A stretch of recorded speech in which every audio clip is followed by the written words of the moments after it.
Hello. So today I want to tell you about the game 12 Rivers. And this is a game that I got to play at Gen Con and I loved. And I really wanted to buy a copy at Gen Con, but it sold out so fast every day. I was not able to. So Good Games Publishing was kind enough to send me this for the holiday season so I can tell all of you about it because this is such a fun and clever game. And I absolutely loved it. And it's now more widely available. So in this game, you have this amazing board set up, and these are your 12 rivers, as you can see. So this is a 2 to 4 player game.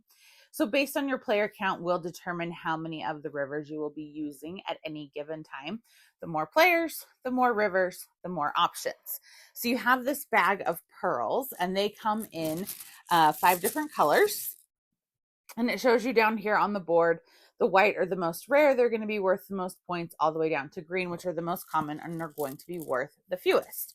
So you are going to bring pearls out one at a time and stick them in each of the slots.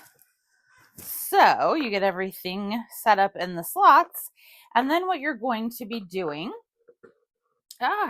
is you will have 3 of these little gates, basically, that you are going to get to place. So everybody starts out with 1 villager card and 1 alpaca in their color. And the alpaca is where you can store the pearls that you collect from the river. They're so cute. And as you can see, you can store a maximum of 6 at any given time. Once we have gone through the collection phase, we will then move the pearls we wish to from our alpaca to our villagers. So getting more villagers is important so that you have places to place your pearls, because your pearls at the end of the game will not score if they are on your alpaca. They will only score on your villager cards. And your villager cards have different abilities on them. So the starting villagers are just going to get you points for every completed card that you have, but other ones are going to get you other benefits. So for example, this one is going to get you 2 cards, which is great because cards can be hard to come by. And it says whoever has the most pink pearls at the end of the game is going to get 6 points. And you can see here you need a white, 2 blues, and then this means wild, any color you want. So there are lots of different things. So if you fill up this one, which it takes 5 pearls to do so, you're going to get 8. So things like that. There's going to be different ways that these will score. So this one, you can just put any 4 pearls you want on it. But if you put 4 of the same color, you'll get 6 points at the end of the game. And like I said, you also get points for the pearls as they each have their own value. So we have our little gates, and everybody gets 3 in their color. Obviously, I am green. And they will be down on here in a turn order track. And so the person who is first in turn order gets to place one of their gates out into the river. So they're kind of arranged in rows. So if I want to play up here, which will essentially guarantee the color pearl that I get, I can do so, but there's a card cost associated with it. You start out the game with 6 cards, and as you saw from the villagers, you can earn more, but cards are kind of hard to come by, so you can't just go up here all the time. And then lower down, it will cost you fewer cards. If you place here, if there's pearls that get down there, it costs you nothing. Down here, which is here, you will actually gain a card. And if you bet all the way down here on the pond, it will cost you nothing. And you may take any pearls that make it all the way down there. But based on where other players place ahead of you, things may or may not make it down there. And then you may also place your gates here for different amounts of cards, and that is how you can get more of the villagers. There will be 6 villagers available each round. So if I were to place out, say, maybe here, and another person places here, and I place here, well, no, then someone else would place, and maybe they go there, and then there. And as you can see, there's multiple spots. We'll take a bet on the pond.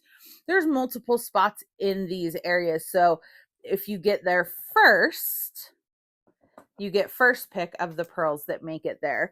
And if you get there second, then obviously you get second, so on and so forth. So there's no reason to not pick the top spot of any given area. So then let's say I go there. So we all do that, and then you get to release the pearls, which is probably the most fun. This game will play over 5 rounds. And so, whoops, make sure everything goes down. And we start from left to right. So here, that's me. Looks like green's my only option. So I take my green, and then I go down to the lowest level of the turn order track for next round. And then we continue going and taking pearls in that way.